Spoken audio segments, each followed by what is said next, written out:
Hello, everyone, and thank you for coming to Deb Chanel's 48 World, where we do the bold and the beautiful recaps and reviews. Okay, we're going to go over the one that aired on Friday. I think it was the 26th, if I'm not mistaken. But anyway, let's jump right on into it. We got Thomas. He's waking up in his bed, and he's smiling, y'all. He's smiling because he definitely done got closer, meaning a tighter connection with Miss Sally. And Miss Sally's over there at the stove brewing up a cup of coffee for him and her. Okay, and I'm like, man, she need to be up there cooking some toast, some grits, some eggs, some pancakes, and everything else. She talking about some coffee. I guess that's why she stays so thin and I'm so fat. Okay, but that's neither here nor there. That's just another sidebar of mine. Okay, but they're enjoying each other the day after. Okay, or the morning after, I should say. Then we have Steffi is getting on her dad about firing Thomas. Rich seems like, hey, he did the do. He knew we weren't gonna like that, so I had to put my foot down. But his own daughter, youngest daughter now, gonna sit there and say, "Did you have to do it that way, Dad?" That's why we're co-CEO because you can't make all those decisions by yourself, and that was the decision you weren't supposed to make by yourself. And we're gonna rectify that situation because we get Thomas back. We're in a crisis right now. We're trying to get this collection off the ground, and you go and do that. No, that's just unacceptable. And I'm like, damn, Stephanie getting on him like that. I can admire her. Okay. Bought and paid for is stepping in her CEO shoes and she putting her dad in check. And I just can't wait until that news come out while he's trying to feel like he's so the morality clause man and going around them, doing or they think he's doing the right thing and saying the right thing. Whoo, wait until that Quinn fiasco come out. Steffi really gonna have to put him out the family. And he will not be a part of Forrester Creations anymore. Not on that level. So I'm just really waiting for the writers to throw that on in there. But anyway, Rich just says he was angry. After hindsight, he did step overboard. But at the time, he was just running with the adrenaline and the anxiety and all that was just upsetting him. And then with the Brooke and Bill thing, him trying to marry and take Brooke from him and this, that, and the third. Yeah, he just went overboard. He saw red. So no, that wasn't the best decision. But he's gonna say Thomas don't make good decisions. Really? Really. His judgment is way off. And Thomas did call him out on that as well. Then we go to Nicole. Nicole and her mom are visiting another doctor for a second diagnosis. Trying to refer back to the first diagnosis. Hoping it's gonna be something different. Okay. But in the end, it's still a gleam. It's a glimmer of hope there, maybe, but it's still a little pretty much bleak at this point. Okay, because the writer's trying to write another spin. We know how they're gonna do, and it's just gonna be trouble between Maya and Nicole at the point of reference being Lizzie, and how she's gonna want her first daughter, her only daughter, back. Okay. But it kind of leave both them at a standpoint where, okay, that was Rick egg. That wasn't your husband's egg, Zende, okay?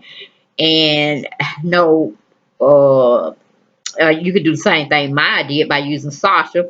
But Sasha's not going to be that stupid and do the thing that you did before she had her own child. So we already know how that's going to be. But anyway, it is what it is. We move on to Darlita. Darlita wants to send Thomas a thank you basket for saving them. And the company. And Saul said, nope, nope, nope. We don't need his money. We don't need him. I'm like, Saul, that's why you have a paycheck coming in now. It's because of him. Do you want to still get paid? Do you still want to pay your rent and still be in the fashion industry? Or do you want to do a side job or have to go back and live with your parents or something of that nature? Or get out of the fashion industry altogether and do something else to gain, employment. Because if you want or not want to keep Thomas's money to keep y'all afloat, then guess what? You're gonna be unemployed, son. But anyway, everybody just know he's pretty much into Sally, even after the point of her almost going to jail, her almost wanting to leave California for good, and him going behind her like a sick little puppy. He needs to sit his ass down somewhere, quick, fast, in a hurry. Okay. Then we have Sally wants to call in sick from work. I'm like, how? You don't have to call in sick, okay? You could just tell them you're not coming. I mean, you own the company, okay? Or should I say, Big Red own the company, but in a sense, you put all your hard-earned money and the money that Grams gave you. So y'all pretty much own the company now. Y'all just keeping the Spectra legacy afloat. So that's pretty much it with that. So that whole thing, but I think I'm gonna call in. Hell, they need to be calling you and see if you coming in. You know what I'm saying? Because you really didn't need. You could design at home. You could design anywhere where it's peaceful. It's embracing the environment. It's endearing for you to sketch something. You don't have to be in the office. That's all mundane stuff that Grams can be doing as well as Darlita. All right. So we move on from that situation because Tom's saying, I'm glad you want to sit here and babysit me, but that's not, it's not something you have to do. I understand why you're doing it, but hey, life is going to be pretty grim right now. But it's just all about getting back into my family's good graces. We don't hold grudges for that long because family is family. You know what I'm saying? We may disagree. We may learn to disagree, but we do come back together. Okay, point taken, Queen. They accepted her. But we know where that drama lies and where that scenario is going, right? Okay, then Thomas is talking about his dad firing him. He's not working for his company no more. You know, he's like, cry me a river, throw me a pity party. But guess what? Thomas don't stay down for long. He has to get up, get with the group, and get it moving. Then we leave that situation, go to Steph. Steph is telling Ridge she's going to call Thomas in. But Rusty Dusty, y'all know him as Ridge, wants to handle it himself. And Stephanie, like, you done enough. We don't need you to be handling anything else, okay? We know your temper. We know Thomas's temper. I think it really all stems from him feeling that he got passed over. And we understand that y'all designers think another way other than us looking into the design world, but we do have a lot of business savvy, upon us that we can help do these things. I'm like, Stephanie, you're trying to talk yourself into thinking you have a good role to play at the company, but you don't. You're just a prima donna princess. And if anybody needs to be running it, it needs to be Thorne or Rick, okay? Because they both are very solidified in the company, both raised up in the company. They know, okay? They're not designers, but still they know about the ins and outs, okay? So I admire you and I applaud you for all your due diligence in trying to rectify this situation, but don't force the issue too much, okay? Just tell your dad and sit his ass down. Did too much, and you're gonna be ready to fire him when you find out what he did to Brooke and who he did it with, your arch nemesis, okay? But anyway, it goes without saying because Air Force are gonna tear into Ridge's ass sooner than later, okay? Because things don't stay in the dark; they do come to light eventually. So we all just anticipating the writers to write that scene in that plot to thicken, so we can go on and hash that out, okay?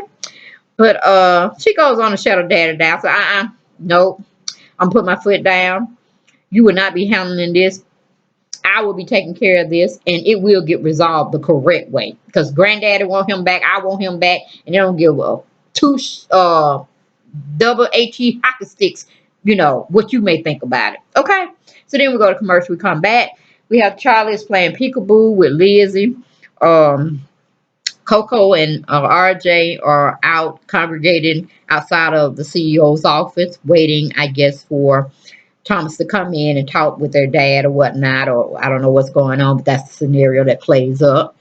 And what's her name? Nicole and her mom comes back and they see, and it's like Nicole kind of got an attitude. I mean, what are y'all doing with Lizzie? What's going on? Why let's Pam have the baby? I'm like, don't you see Lizzie is being taken care of by Coco and RJ? They ain't went nowhere. Hey, just called Pam over there playing with the baby. Don't mean nothing. You getting overprotective now. You getting too protective. You might need to go back to Chicago with your sister Sasha because you ain't gonna have a leg to piss in and a window to fly it out of either. And then they turn trick on your behind and say you can't have no babies for me. And Julia's weirdest nightmare come true. You can't have no baby, so we gotta bounce because I need somebody to have me some children. Well, not even really thinking about, hey, Zenda's not a Forster. Not really. No, he not. Because it has to be the man to bring you in. And it actually was his mother who happens to be a true Forster. But we already know where that goes. We don't have to go into it. But anyway, she's having some kind of, I don't know, metamorphosis where she wants to go snatch the baby out of Pam's arms and hug onto her. But her mama's peeping game. She's seeing what she's doing. And she's like, honey, you need to relax. You need to chill. Because the point was, you can't have a baby. We're going to have to maybe come to that realization. We may have to look at infertilization, kind of like what your sister did. by using you as a surrogate. We might have to use Sasha as a surrogate. We don't really want that, do we? Because then she's gonna come in and take Zendaya from Nicole's behind. But anyway, it's just that's we're falling down that type of scenario on the street. Possibilities. Then you can just go outright, just like Zendaya. He was adopted. He has no bloodlines between his mother or his father, adopted mother and father, because it just is what it is, and they gave him a good life. Same thing can happen with Nicole. And this is going to tan up your sister's and her husband's life, and of course, they're looking at you like you crazy for being an Indian giver. I mean, you knew you didn't think about the consequences of what if you can't have no baby one day. You just always thought, light would shine on you and you would be able to have one when you got ready to and were willing to be a mother at the time. But, it just is what it is. So Nicole pretty much just go take the baby and go with the baby somewhere. But we eventually find out where she went with the baby. We're going to but I went a little bit too fast. We just broke back in the scene where you know, Nicole and her mother gets the results from the second doctor's opinion about what's going on. And pretty much the second opinion doctor said the same thing the first doctor said. That it's gonna be it could be a miracle. It could be a miracle. But what I see, it's impossible. It's gonna be very, very hard for her to conceive a child and keep it to term. So, it just is what it is. They left the doctor's appointment. They was upset, very, very upset with what the diagnosis was stated. But again, if you're living in the spiritual realm, that's a whole different other subject to what the Lord can do and what man can even conceive to think of doing. So that's just it. That's our spiel. That's my sidebar. Moving on, we got Saul. Saul really don't like Thomas at this time.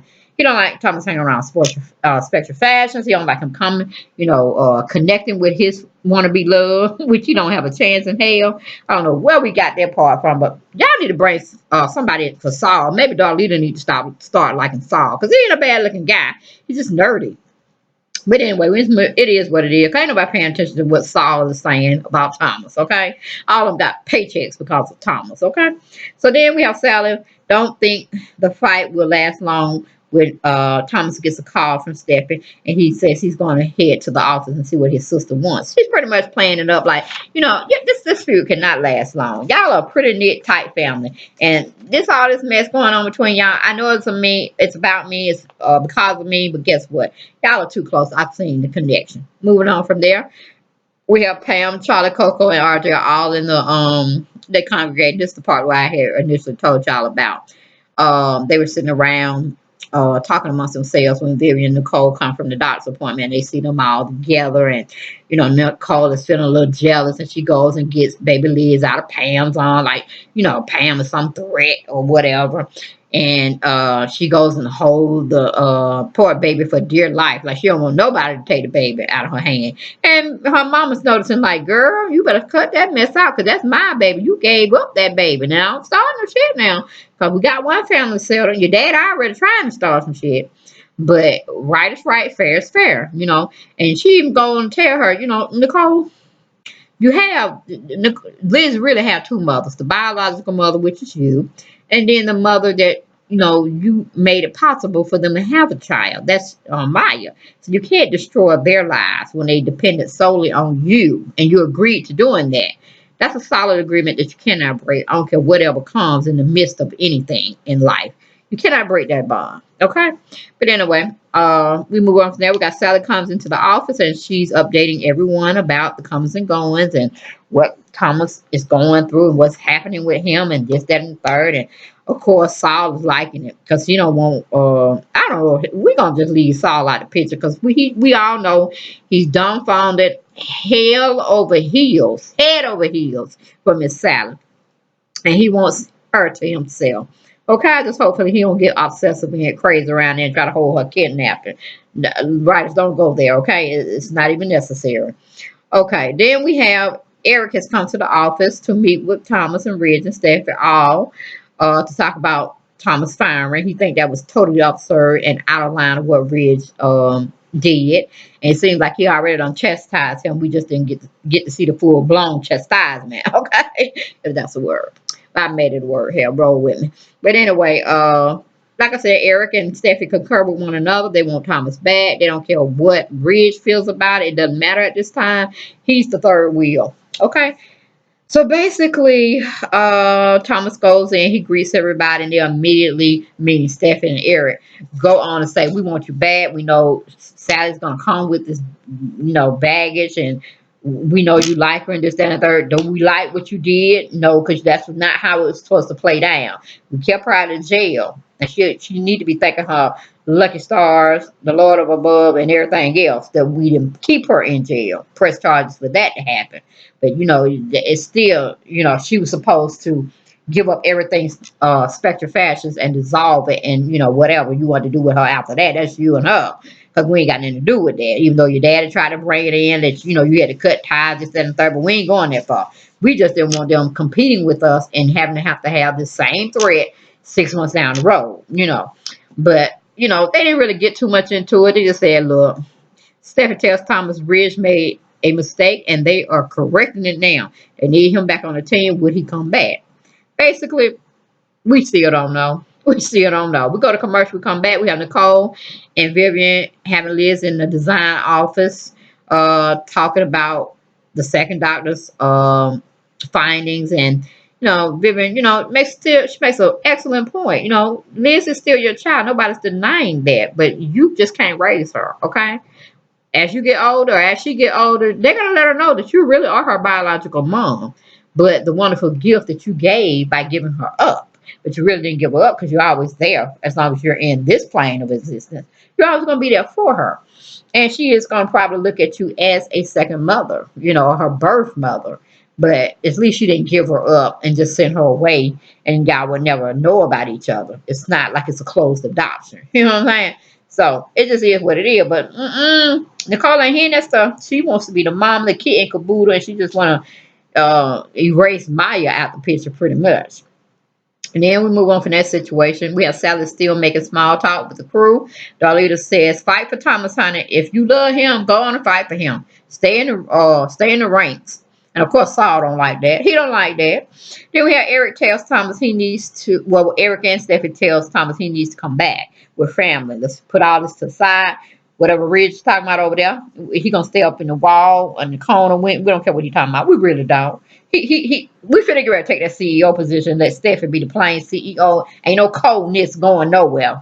And sure enough, if Eric don't die after he find out that Quinn and Rich did the little nasty, with the lips and stuff, and then they're gonna probably turn out to where they're gonna sleep together, which is gonna be a big, big no, no, no, no, no.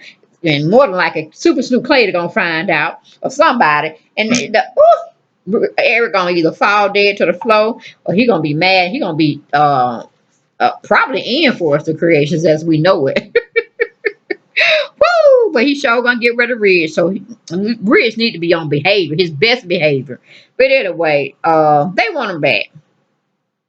But Ridge ain't saying nothing. He ain't coming. He ain't saying nothing like, "Yeah, they right. I made a mistake. I shouldn't have fired you." He ain't saying none of that. He's just looking at him like he crazy. And then again, Eric probably told him, "Don't say shit. Don't say nothing when Thomas come up in here. Because we don't need you to say nothing. If we want him back, we outvote you, and that's a done deal."